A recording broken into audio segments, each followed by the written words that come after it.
نحمده ونصلي ونسلم على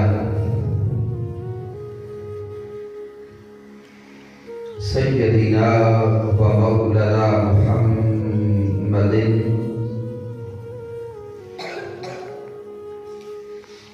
نبي الأمين المكين الكريم الرؤوف الرحيم. أما بعد فأعوذ بالله من الشيطان الرجيم. بسم الله الرحمن الرحيم. قال الله تبارك وتعالى في القرآن المجيد: إن الله وملائكته يصلون على النبي يا أيها الذين آمنوا صلوا عليه وسلموا تسليما. صلاة والسلام عليك.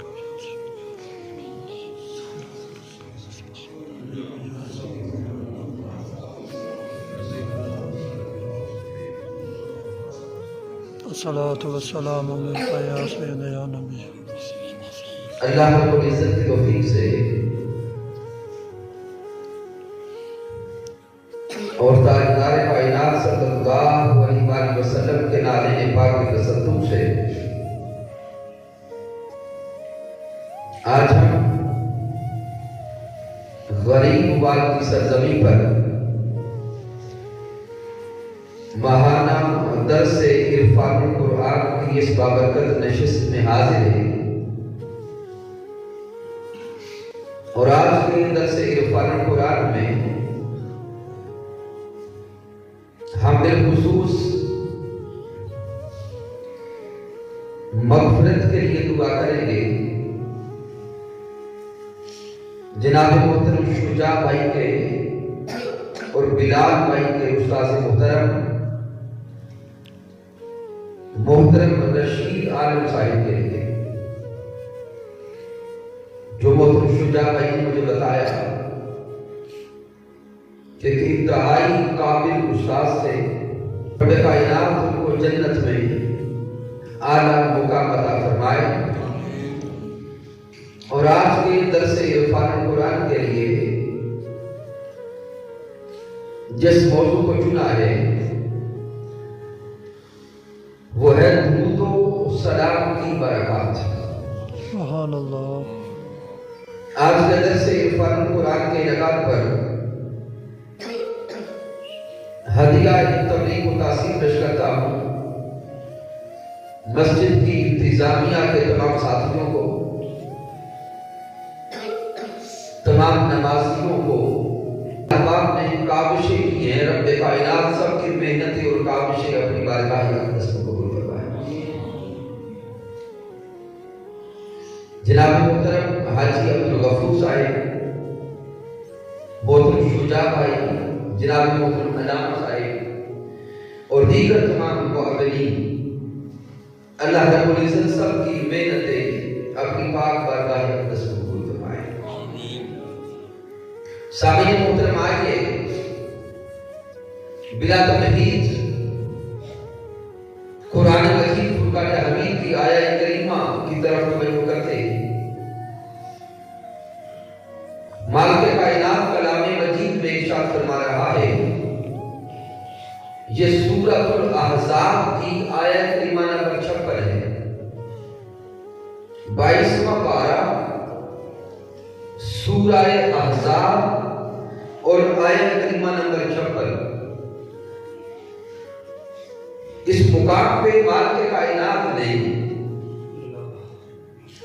اپنا حکم دینے سے پہلے ایک خبر دی ہے. حکم دینے سے پہلے کیا کیا؟ خبر دی. خبر دی ہے.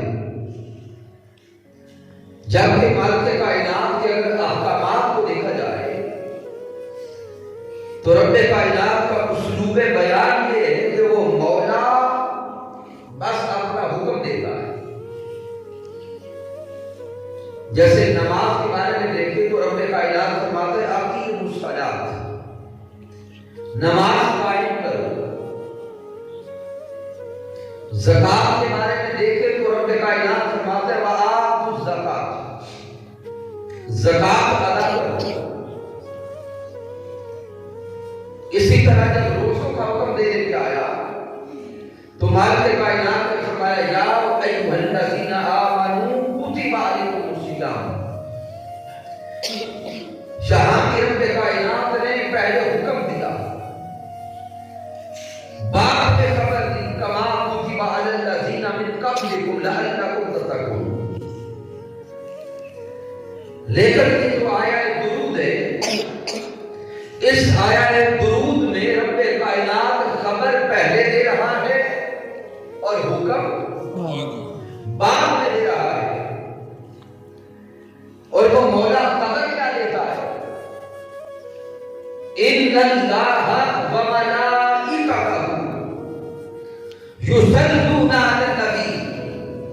خبر یہ ہے کہ بے شک رب کائنات، بے شک وہ مالک کائنات، وہ خود اللہ اور اس کے سارے فرشتے ہر وقت ذات مصطفیٰ پہ درود بھیجتے رہتے ہیں.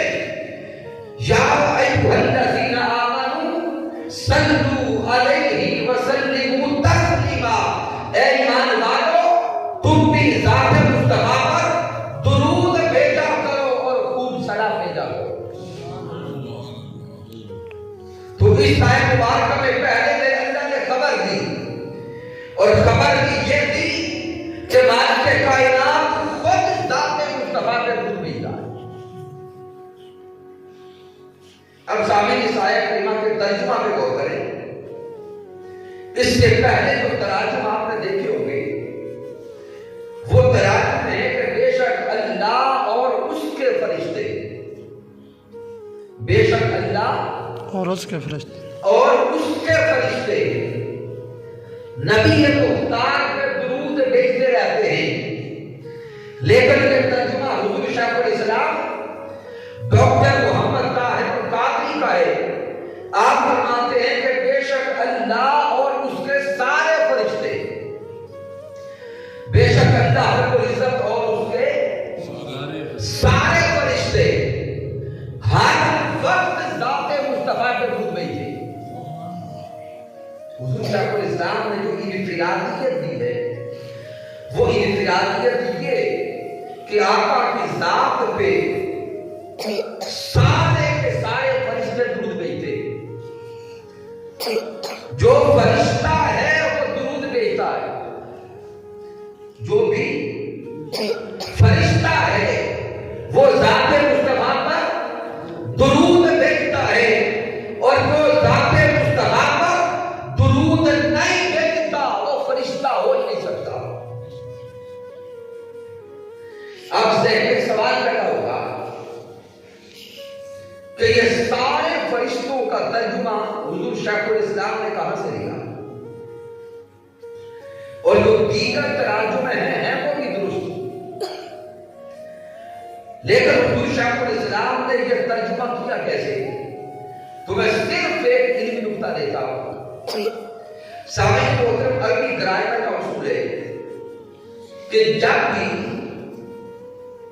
عربی زبان کے اندر جمع کا صیغہ استعمال ہوتا ہے اور جمع کے صیغہ کے ساتھ کوئی ضمیر آ جاتی ہے، تو جمع کے صیغہ کے ساتھ ضمیر کا لگ جانا وہ جمہور اور جمی کا معنی دیتا ہے. جمع کے صیغہ کے ساتھ ضمیر لگ جائے تو معنی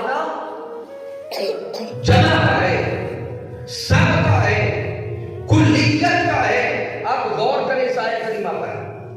میرے اللہ نے فرمایا بے شک اللہ اور اس کے سارے فرشتے، ان اللہ وملائکتہ، ان اللہ وملائکتہ، یہ لفظ ملائکہ، بھئی پریشان تو نہیں ہو رہے؟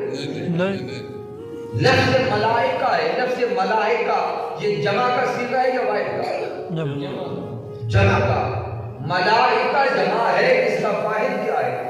ملک یا ملک، ملکن یہ واحد ہے۔ اگر ملکن کہا جائے تو مانا ایک فرشتہ، ملائکہ کہا جائے تو مانا زیادہ جمع، زیادہ فرشتے۔ لیکن اب ملائکہ کے ساتھ ہو ضمیر دیا گئے، تو جب ملائکہ کا ہو لفظ ملائکہ کے ساتھ ہو ضمیر لگ گئی تو اب مانا ہوگا سب فرشتے۔ مانا کیا بنے گا؟ سب فرشتے۔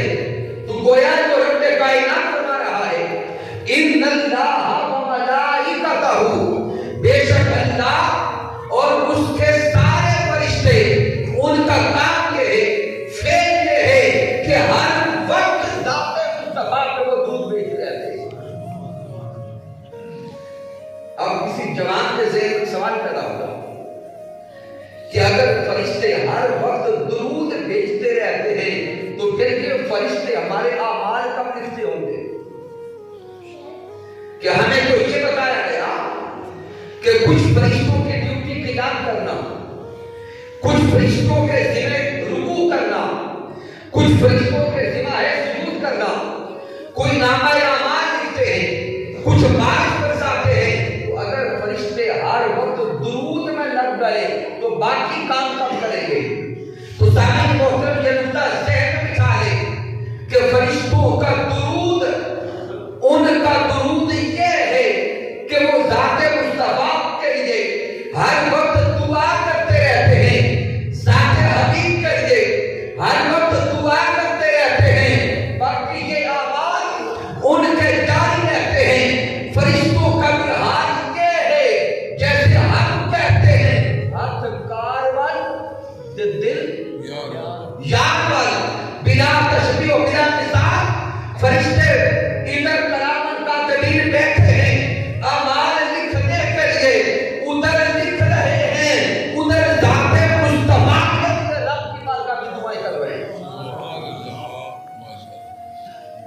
تو ہر وقت فرشتوں کا دھیان بھی ذات مصطفیٰ کی طرف ہے۔ اب سامعین محترم ذہن میں سوال آیا کہ اللہ رب العزت نے جو فرمایا کہ اللہ بھی درود بھیجتا ہے، فرشتے بھی درود بھیجتے ہیں، اور ہم ایمان والے بھی درود بھیجتے، آقا علیہ السلام کی ذات اقدس پر کیا کرتے ہیں؟ درود بھیجتے، درود بھیجتے ہیں۔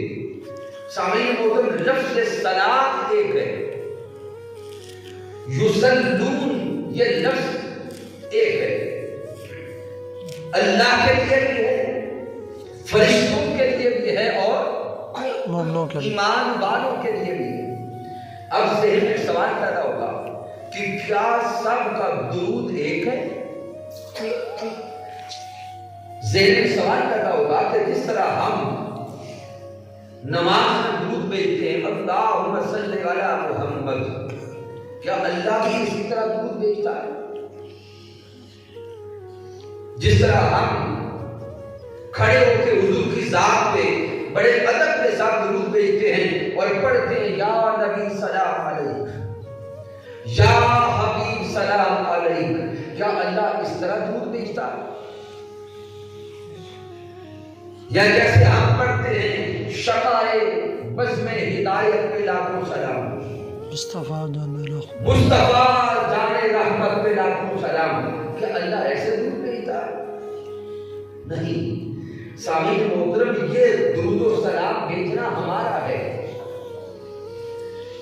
اللہ رب العزت کا درود کیا ہے کہ مالک کائنات ہر لمحے ذات مصطفیٰ کے مقام کو بڑھاتا رہتا ہے۔ اللہ رب العزت پیارے محبوب کی شان کو ہر لمحے بڑھاتا رہتا ہے۔ مالک کائنات اور معتمد الآخرۃ خیر لک من الاولی، ہر آنے والا لمحہ اے حبیب آپ کے پہلے لمحے سے بہتر ہے۔ وہ بہتر کیسے؟ اللہ قرآن میں فرماتا ہے ورفعنا لک ذکرک، رب کائنات ہر لمحے حبیب کے ذکر کو، حبیب کے مقام کو حبیب کی شان کو، حبیب کے مرتبہ کو بڑھاتا رہتا ہے، بڑھاتا رہتا ہے۔ شان مصطفیٰ کو اور مقام مصطفیٰ کو ہر لمحے بڑھاتے رہنا، یہ اللہ کا درود ہے، یہ اللہ کا اللہ کا درود ہے۔ اور فرشتوں کا درود کیا؟ فرشتے ہر وقت آقا کی شان کے لیے، مقام کے لیے، مرتبہ کے لیے، رفعت کے لیے دعا کرتے رہتے ہیں، وہ فرشتوں کا درود ہے۔ اور ایمان والے ہر روز ادب کے ساتھ، عاجزی کے ساتھ، انکساری کے ساتھ بیٹھ کے عرض کرتے رہتے ہیں، یا نبی سلام علیک، یا حبیب سلام علیک، یا نور سلام علیک۔ ایمان والے جو ہر روز ادب کے ساتھ بیٹھ کر کبھی یہ کہتے ہیں، الصلاۃ والسلام علیک یا رسول اللہ، الصلاۃ والسلام علیک یا حبیب اللہ، کبھی یہ پڑھتے ہیں، اللہم صلی علی محمد۔ ایمان والوں کا درود اس عاجزی کے ساتھ حضور کی بارگاہ میں سلام پیش کرتا ہے۔ سبحان اللہ۔ تو اس انداز سے رب کائنات اپنے حبیب پہ درود بھیجتا ہے اور فرشتے اپنے حال کے مطابق درود بھیجتے ہیں، ایمان والے اپنے حال کے مطابق حضور پہ درود پیش کرتے ہیں۔ اب سامعین محترم اس سے آگے پہ غور کریں تو آئیے اب درود و سلام کی فضیلت کو دیکھیں۔ درود و سلام یہ ایسی عظیم عبادت ہے جو قطعی القبول ہے۔ درود و سلام یہ ایسی عبادت ہے جو قطعی قبول ہے، قطعی القبول ہے۔ باقی ساری عبادات ظنی القبول ہے۔ مثلا ہم نے نماز عشاء ادا کی اور نماز عشاء ادا کرنے کے بعد یہی رب کی بارگاہ میں دعا کی، مولا ہم نے نماز ادا کی ہے، اب تو قبول فرما لے۔ نماز پنجگانہ ادا کرتے ہیں اور بعد میں کیا عرض کرتے ہیں کہ مولا یہ قبول فرما، اچھا بولے قبول فرما، قبول فرما لے۔ اس مولا کی مرضی قبول کرے یا نہ کر، نہ کرے۔ 16-17 گھنٹے کا روزہ رکھتے ہیں گرمیوں کی شدت میں، روزہ جب افطار کرتے ہیں پھر بھی رب کی بارگاہ میں رونا یہی روتے ہیں، مولا تیرے لیے بھوکا رہا، تیرے لیے پیاسا رہا، اب میرے مولا یہ پیاس اور بھوک تو اپنی بارگاہ میں قبول فرما، قبول فرما لے۔ اس مولا کی مرضی قبول کرے یا نہ کر، نہ کرے۔ پھر سامعین محترم زیارت کعبہ کرنے جاتے ہیں، عمرہ شریف کرنے جاتے ہیں، حج پڑھنے جاتے ہیں، لاکھوں روپیہ لگا کر، سفر کی مشکلات اٹھا کر جب حج بیت اللہ کرتے ہیں تو سامعین حج کر کے بھی جب واپس لوٹتے ہیں دعا کیا کرتے ہیں؟ مولا قبول فرما لے۔ گویا ساری عبادات، نماز ہو، روزہ ہو، زکات ہو، حج ہو، دیگر عبادات ہو، وہ عبادات کرنے کے بعد دعا کیا کرتے ہیں کہ مولا قبول فرما لے۔ لیکن سامعین محترم درود و سلام یہ ایسی یونیک عبادت ہے، درود و سلام ایسی اعلیٰ عبادت ہے کہ ادھر ذات مصطفیٰ پر درود بھیجتے گئے، حضور کی ذات پر درود پڑھتے گئے، ساتھ ہی درود پاک رب کی بارگاہ میں قبول ہو گیا۔ اب ذہن میں سوال پیدا ہوا کہ باقی ساری عبادات کا حکم بھی اللہ نے دیا اور ذات حبیب پر درود بھیجنے کا حکم بھی اللہ نے دیا، باقی ساری عبادات ظنی القبول ہے، ان عبادات کی قبولیت کی ضمانت بھی کوئی نہیں۔ اور درود پاک میں خاصیت کیا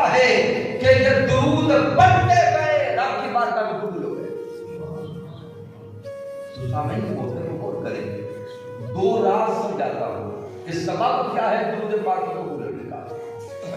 باقی ساری عبادات اللہ کا حکم ہے، اللہ کی سنت نہیں ہے۔ توجہ کریں، نماز، روزہ، حج و زکات یہ عبادات اللہ کا حکم ہے لیکن سنت نہیں ہے۔ جب رب کائنات نے ہمیں نماز پڑھنے کا حکم دیا، آج میں تصورات میں ڈوب کے دیکھے، بندہ رب کی بارگاہ میں عرض کرتا ہے مولا تو ہمیں نماز پڑھنے کا حکم تو دے رہا ہے، کیا تو بھی نماز ادا کرتا؟ تو رب کا جواب آتا ہے بندے تو سجدہ مجھے کرتا ہے، میں سجدہ کسے کروں؟ اللہ فرماتا ہے تو نماز میرے لیے پڑھتا ہے، میں کس کے لیے پڑھوں؟ اللہ فرماتا ہے تو نمازیں پڑھ، میں نہیں پڑھتا۔ پھر روزے رکھنے کا حکم آیا تو بندے نے رب کی بارگاہ میں عرض کی مولا تو نے روزہ رکھنے کا حکم مجھے تو دیا، کیا تو خود بھی روزہ رکھتا ہے؟ تو جواب آتا ہے اے بندے کھانا پینا تو تیرا کام ہے، بھوک لگنا اور کھانے کی حاجت ہونا یہ تو تیرے لیے ہے، میں ان سارے کھانے پینے کی ضروریات سے میرے آزاد ہوں، اور تو روزے میرے لیے رکھتا ہے، میں کس کے لیے رکھوں؟ جب رب کائنات کی بارگاہ میں عرض کیا مولا ہمیں تو حکم دیتا ہے کہ گھر کا طواف کرو، بیت اللہ شریف کا طواف کرو، عمرہ کرو، سعی کرو، حج ادا کرو، مولا ہم تو تیرے گھر کا طواف کرتے ہیں، کیا تو بھی طواف کرتا؟ تو جواب آتا ہے تم تو میرے گھر کا طواف کرتے ہو، میں کس کے گھر کا طواف کروں؟ تمہارے کائنات فرماتا ہے یہ سارے کام تمہارے۔ اب بندہ رب کی بارگاہ میں بڑے ادب و نیاز سے عرض کرتا ہے مولا یہ سارے کام تو ہمارے ذمہ لگا دیے، نمازیں بھی ہم پڑھے، روزے بھی ہم رکھے، زکات بھی ہم دیں، عمرہ بھی ہم کریں، طواف بھی ہم کریں، مولا بتا کیا کوئی کام تو بھی کرتا ہے؟ مولا کیا کوئی وظیفہ تو بھی کرتا ہے؟ مولا بتا کیا کوئی فعل تمہارا بھی ہے؟ رب کائنات کا جواب آتا ہے اے بندے باقی یہ ساری ذمہ داریاں تیری ہیں، نماز تو پڑھ، روزے تو رکھ، زکات تو دے، حج تو ادا کر، یہ سارے کام تیرے ہیں، ہر ایک کام میں بھی کرتا ہوں، ایک وظیفہ میں بھی کرتا ہوں۔ بندہ عرض کرتا ہے مولا وہ تیرا وظیفہ کیا ہے؟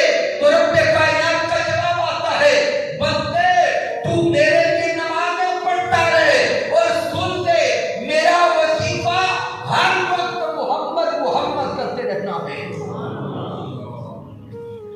میرا وظیفہ ہر وقت اپنے حبیب کی ذات پر درود بھیجتے رہنا ہے، میرا وظیفہ ہر لمحہ ذات مصطفیٰ پر درود بھیجتے رہنا ہے، تو میرے لیے نمازیں پڑھتا رہے، میں ذات مصطفیٰ پہ ہر وقت درود بھیجتا رہتا ہوں۔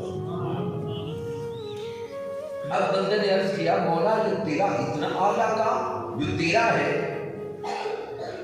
کہ تو اپنے حبیب پر درود و سلام بھیجتا رہتا ہے، رب فرماتا ہے صرف میں نہیں بھیجتا، میں نے فرشتوں کو بھی شریک کرنے کا کہا ہے، میں نے فرشتوں کو بھی اپنے حبیب پر درود بھیجنے کے عمل میں کیا کیا؟ شریک کر لے، اونچا بولو، شریک کر لے، شریک کر دیا۔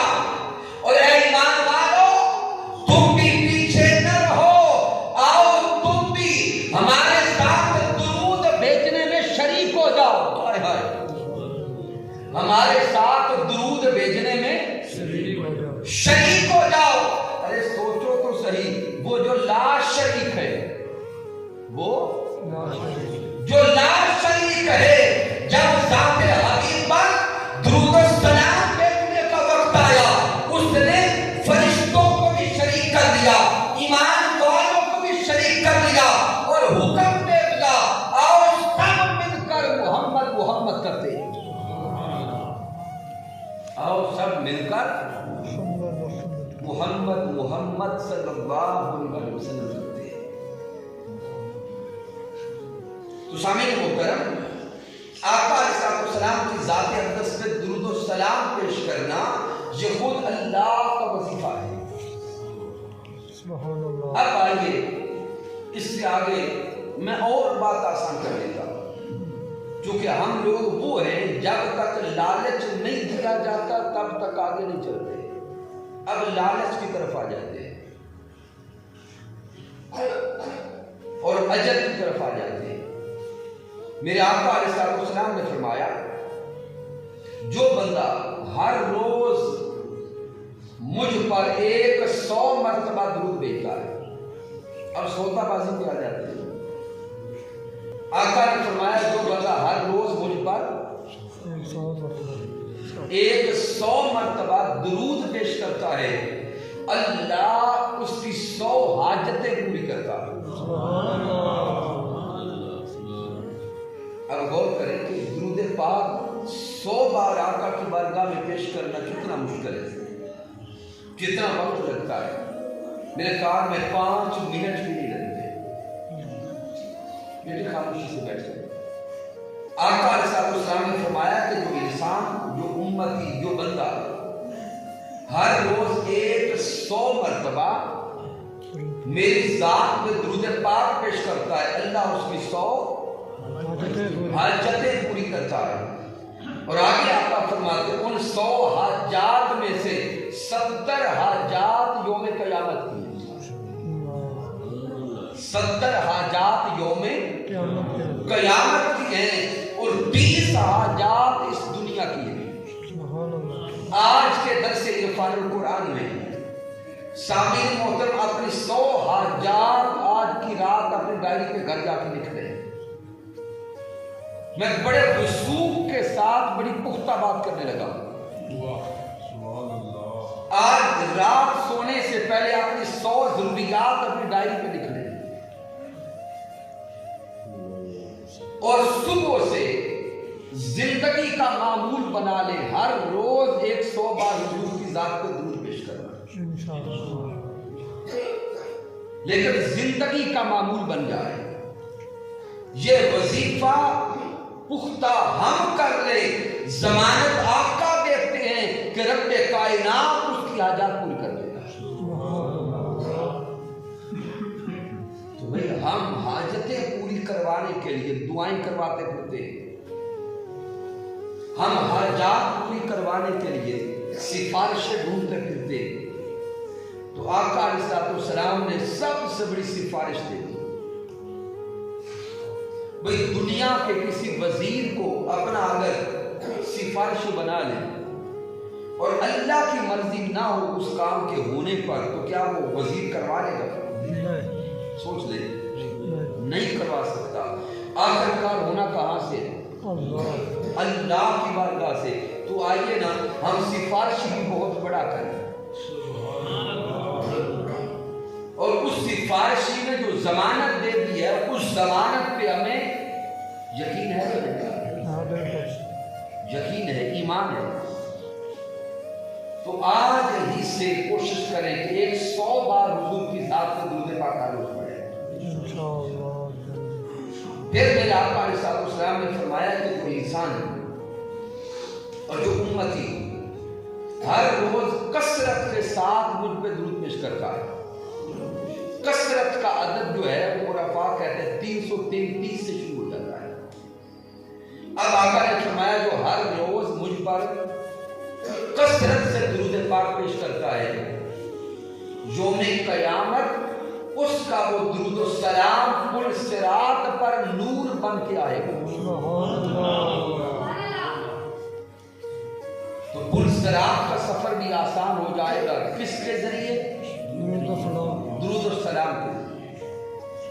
پھر میرے آقا نے فرمایا کہ جو انسان مجھ پہ ہر روز 1000 مرتبہ درود پیش کرے، کتنا؟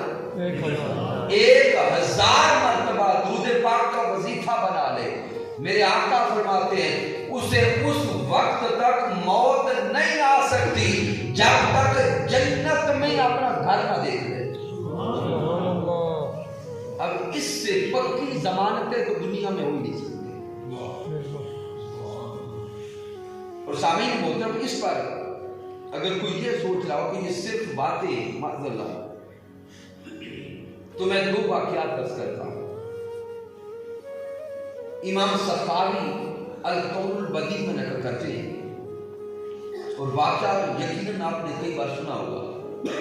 حضرت موسیٰ علیہ السلام کا دور ہے، اور حضرت موسیٰ علیہ السلام کو رب کائنات حکم دیتا ہے کہ موسیٰ، میرا بندہ فلاں علاقے میں فوت ہو گیا ہے، اس کے محلے والوں نے، گھر والوں نے اس کی میت کو اٹھا کے کوڑا کرکٹ پہ پھینک دیا ہے۔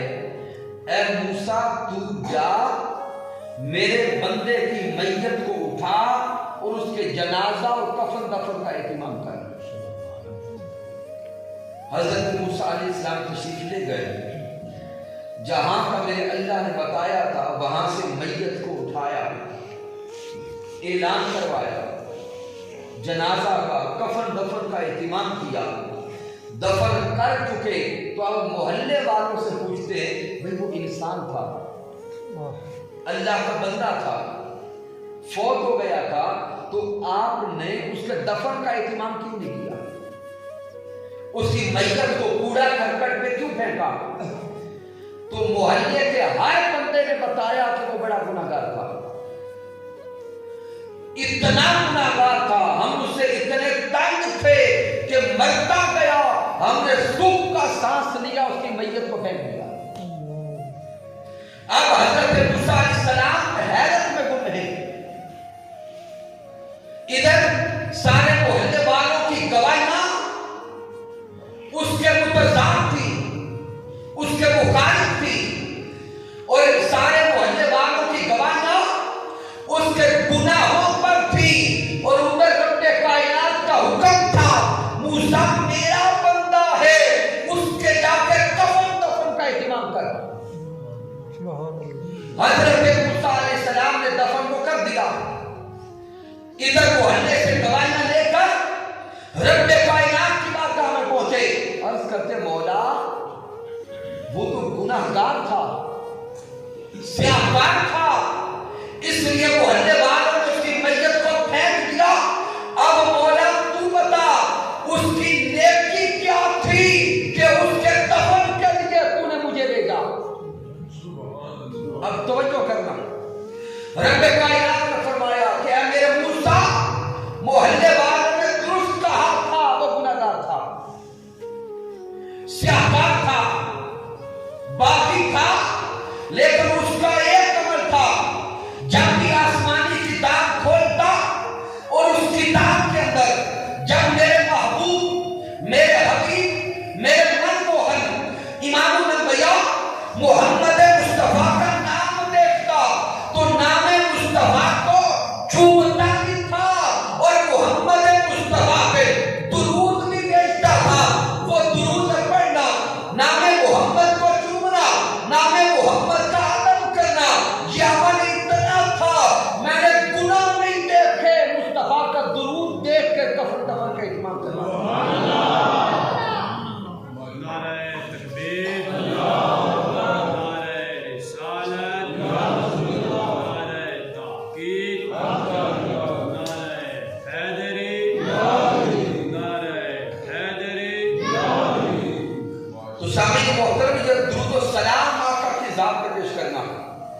یہ درود پاک کا اپنا وظیفہ بنانا، یہ ایسا عظیم عمل ہے اور یہ ایسا عظیم وظیفہ ہے، اگر کوئی کافر بھی حضور کی ذات میں درود بھیجتا ہے، اس کافر کا درود بھی رائے گاہ نہیں جاتا۔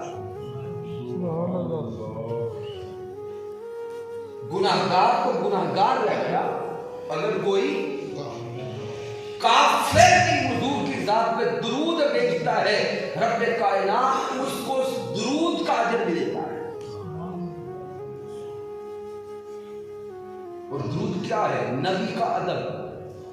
درود کیا ہے؟ بولے نبی کا ادب۔ اب یہ الگ سے میرا موضوع نہیں ہے، لیکن قرآن مجید فرقان حمید کو اٹھا کے دیکھیں، نبی کا ادب کرنا یہ اتنا بڑا عمل ہے، جس نے بھی نبی کا ادب کیا ہے اللہ نے اسے ایمان کی دولت سے نوازا،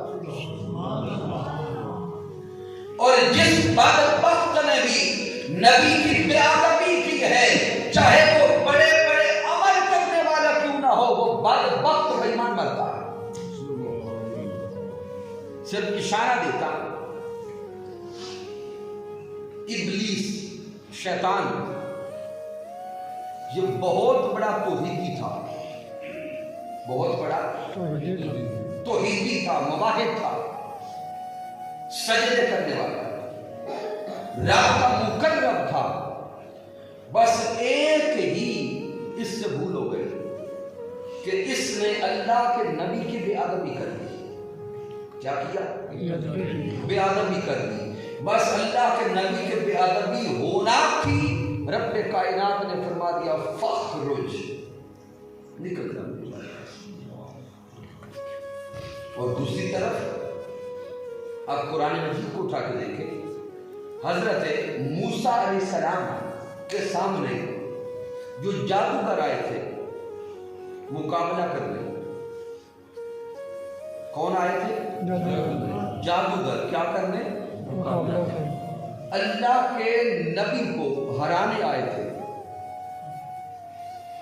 اور وقت کے بادشاہ نے خدائی کا دعویٰ کرنے والا کون تھا؟ اس کو فرعون، اس نے ان کو بلایا تھا، اکٹھا کیا تھا، کس کام کے لیے؟ اللہ کے نبی کا مقابلہ کرنے کے لیے۔ ایک ادب کی بات وہ کر گئے، جب مقابلہ کا آغاز ہونے لگا انہوں نے صرف اللہ کے نبی سے اتنا پوچھا کہ پہلے آپ آغاز کرتے ہیں یا ہم کریں؟ سامعین محترم، اب اس جملے کی گہرائی کو دیکھیے گا، جب مقابلہ کا آغاز ہوتا ہے کسی ایک نے تو آغاز کرنا ہوتا ہے، لیکن ان کا اتنا سا ادب،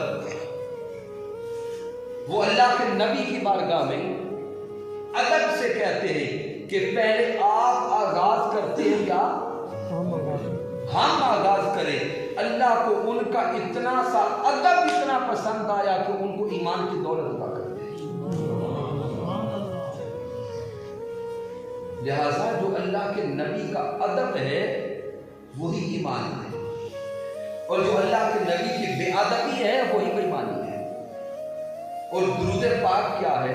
درود پاک اللہ کے نبی کا ادب کرنا ہے، اللہ کے نبی کا ادب کرنا ہے۔ اس لیے آقا کی ذات پہ درود پاک اور درود السلام کوئی غیر مسلم بھی پیش کرے تو اللہ کو بھی قبول کر لیتا۔ تو سامعین محترم، اس لیے آج کے درس عرفان قرآن میں آئیے نیت کریں، ارادہ کریں کہ آج کے بعد زندگی کا وظیفہ کیا بنائیں گے؟